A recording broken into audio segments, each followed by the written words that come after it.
भारूड आहे, तर तो भारूड आता आम्ही सादर करणार आहोत. माझ्या पायात सोन्याची साखळी, माझ्या पायात सोन्याची साखळी, बाई मी मोकळी ग मोकळी, बाई मी मोकळी ग मोकळी हो.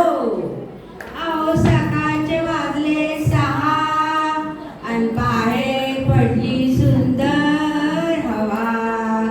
अहो सकाळचे वाजले 6 आणि बाहेर पडली सुंदर हवा.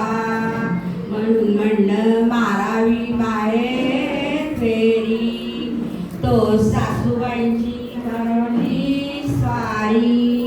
सुनबाई अहो सुनबाई कुठे निघाला बाहेरी, करा स्वयंपाकाची तयारी, आणि आता काय देणार न्यावरी. म्हणून तशी फिरले माघारी, आणि म्हणूनच म्हणते माझ्या पायात सोन्याची साखळी, बाई मी मोकळी ग मोकळी, बाई मी मोकळी ग मोकळी हो. अहो दुपारचे वाजले 12, वाटले जाऊन यावे मैत्रिणीच्या घरा. अहो दुपारचे वाजले 12 आणि म्हटले मैत्रिणीच्या घरा.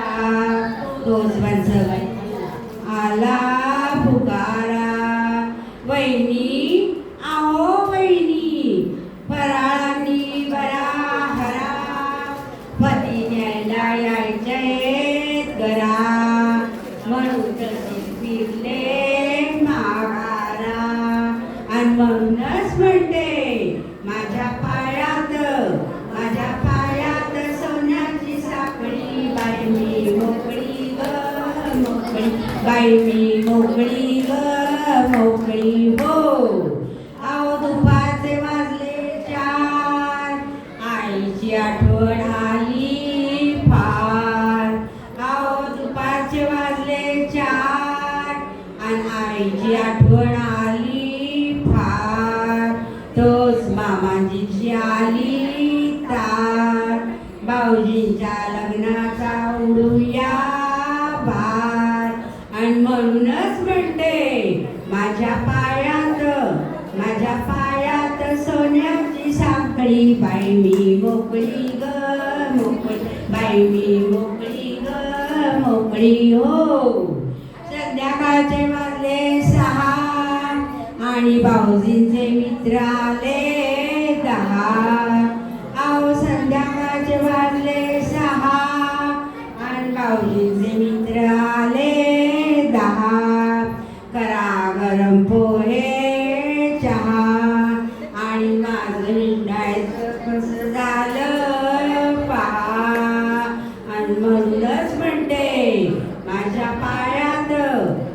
पायात सोन्याची साखळी, बाई मी मोकळी ग मोकळी, बाई मी मोकळी ग मोकळी हो.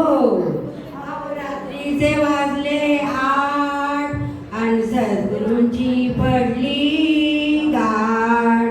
अहो रात्रीचे वाजले 8 आणि सद्गुरूंची पडली गाठ.